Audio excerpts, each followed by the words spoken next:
There's this whole other national legal community we had that were all in the same business as me, that we were able to strategize and identify what are you doing and what's working. Now, we all know that economies go in cycles, and often businesses have their own cycles. Now, you just shared an incredible story about how the global financial crisis impacted your business. Dave, we're going to talk a little bit more about the recovery of that, but there's a few more things along the way. We've had a couple things that have happened since then. You mentioned COVID earlier, and you're in the thick of something now that's really happening at present. So I want to unpack that a little bit for our listeners, because I think it's going to be really beneficial. So walk us through the recovery process.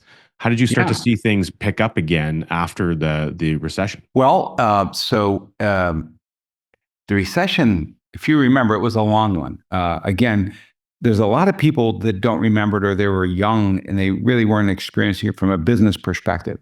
But my law firm came back gradually. It was very slow, but that three attorney, and it was me, and I really wasn't actively involved. So we had gone down to two attorneys really doing the day-to-day stuff from five. And I started to focus more on the national organization while doing my minimum I have to do to maintain my responsibilities at the law firm. And as that grew, I started to meet different people. And believe it or not, I took on partners in the national organization. Now, what's wild about that is that's what really led to the conversion of Medicaid practice systems to lawyers with purpose. Was I took on two partners. And so we said, well, let's rebrand it, because we're not just doing Medicaid anymore. We're doing this whole thing called estate planning. And each one had a different niche in the estate planning market. Well, what's the next glitch? All that's going great. The national company's growing. My law firm's growing again.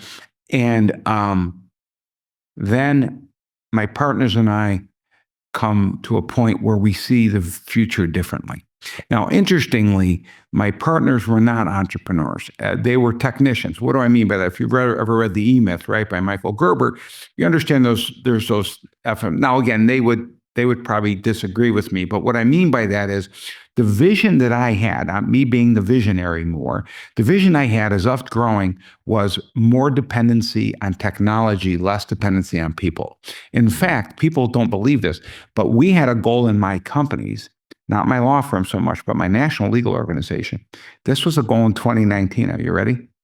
To have our employees be virtual and remote. In fact, I'm going to say this was a funny story. In 18 and 19, we got onto this really cool thing called Zoom. And we used to have our company meetings in Zoom. Well, the problem was some people were in the main office, and the ones that were on Zoom, they just started saying it was really hard to listen to everybody in the main office. So we ended up changing our meetings so everybody did it from their offices on Zoom, right? Now, isn't that funny? I could not get clients to come on Zoom, right? So talk about entrepreneurs being ahead of the curve. So we're all working Zoom. We're like, this is great way to communicate. But we couldn't translate that down. Well, a little thing called COVID that would come a year later would change all that. But let's go back. So now I start to see differently from my partners, because my partners really were talented. But what they wanted to do is build the company on their talent. And I said, listen, the best talent you have, you're worth way more to the company by replacing yourself. So here's another lesson. Than you are by doing what you do. And in my law firm, this used to scare the heck out of people. I say, look, you got to replace yourself. Oh, no, then you don't need me. I'm like, no. What you don't understand, the skill of replacing yourself is a much more valuable skill that I'm willing to pay for than the skill of doing what you do. Doing what you do is a commodity. We can find someone else to do what you do. But getting someone that knows how to replace themselves at what they do, now there's a higher level skill. Well, my two partners... You can duplicate that effort multiple times. Yeah, going back to the E-Myth, the pie maker, right?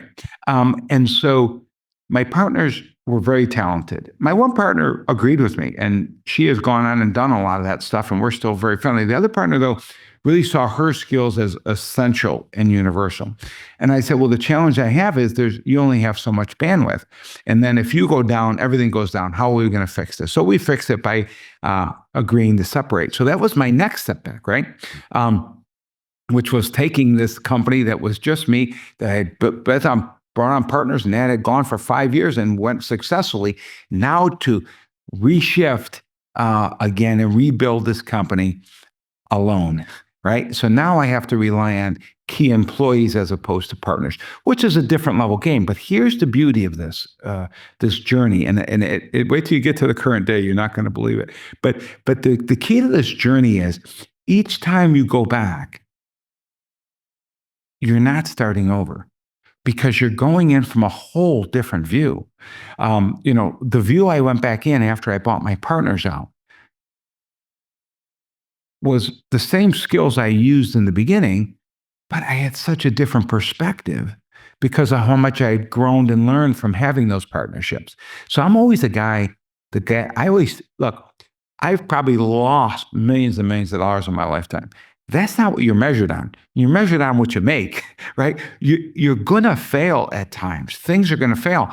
That's okay as long as the wins outnumber the failures. And that's really what it is. It's about going forward. But what I loved, and when we get to the modern day story, the view is so different. So even though I was going back in, starting over kind of in 2017, now I come back in and I take my company over. And I'm talking about, I went to a company event and I had 7 different key people asked to have breakfast or lunch with me. And all 7 of them told me they had their resumes out. And I'm like, oh boy. So this is now after I lost my partners and I brought in a leadership team to take the company to the next level. I still stayed engaged, but it wasn't working. But I sensed something was wrong. But again, at that event where I had all my employees from both companies there, a lot of private meetings were requested. And so I made a single commitment to them. I'll never forget this. I said to them, I said, listen, I said, do me a favor. Do you trust me? And they said, yes. I said, and this is key about relationships. I said, all right, I'm going to ask you to take your resume off the market. Okay. And I said to all 6 of these key people, because they're people I had originally brought in. And they were great people. I mean, they had my culture, they had everything. And so I said, I'm gonna make you a promise. I said, I don't want to tell you any stories. I'm not gonna say anything. I just want you to watch.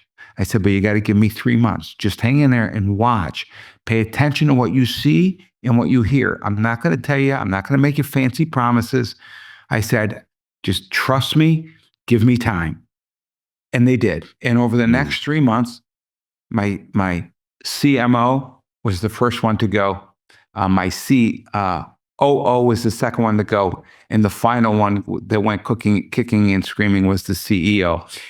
Again, I never liked the titles. I think with titles, people get entitlement with titles.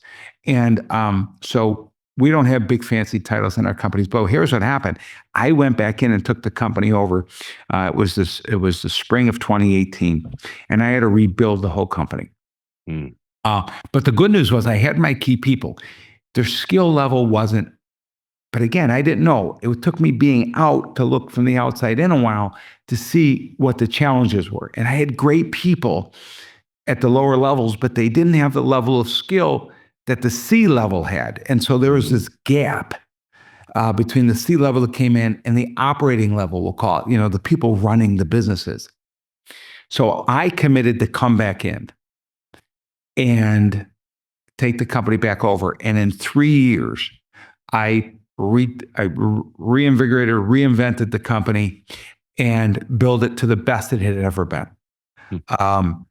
To the point where, at the time I was, figure 4 years ago, I was, COVID hit right in the middle of it, right? Then COVID hits. And I'm like, okay, that's going to really dampen things. But it didn't, as I said, because the COVID crushed the law firm, but that community nationally kind of came forward. But so 2020, so that's going to be 5 years ago now. Can you believe it? I was looking at all of it, and I was at the peak, and I said, well, let me look into selling. I was 55 years old. I'm like, well, it's a good time to sell. And so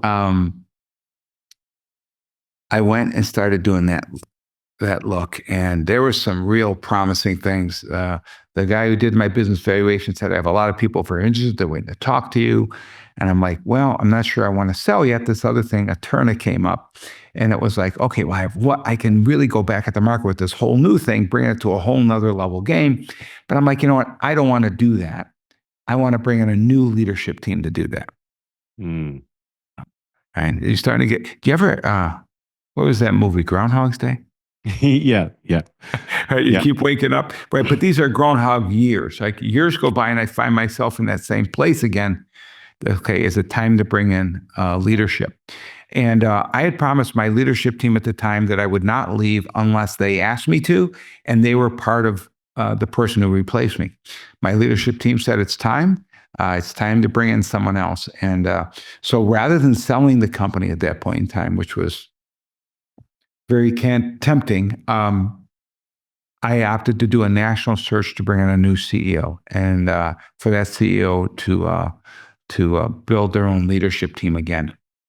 Again, 2020, I continued to run the company. We did a search. The new CEO kind of stepped on January of 21, right in the midst of COVID. And by the fall of 21, there was like a transition plan for 6 to 9 months. By the fall of 21, I had handed the keys over, and the company had really reached heights that it had never reached before. And again, I'm excited. Now, a turn has come on, and I've got this great partner in the UK who's got a tremendous history with technology. I've got a tremendous history and experience in law, especially in the estate planning industry. And we said, let's build this next level of what the practice of law looks like. And there we go, Groundhog Day number 3, right? And so I step back, and when I step back, I watch. And now there's a new buzzword. It's a new term. I'm considered to be what they called, I was no longer CEO. I wasn't visionary. I was this term called investor. Right? That was the fancy word they used. And so my meetings went down to 1 a month. It went down to high level. And and then the story continued. And over the next 3 years, deja vu.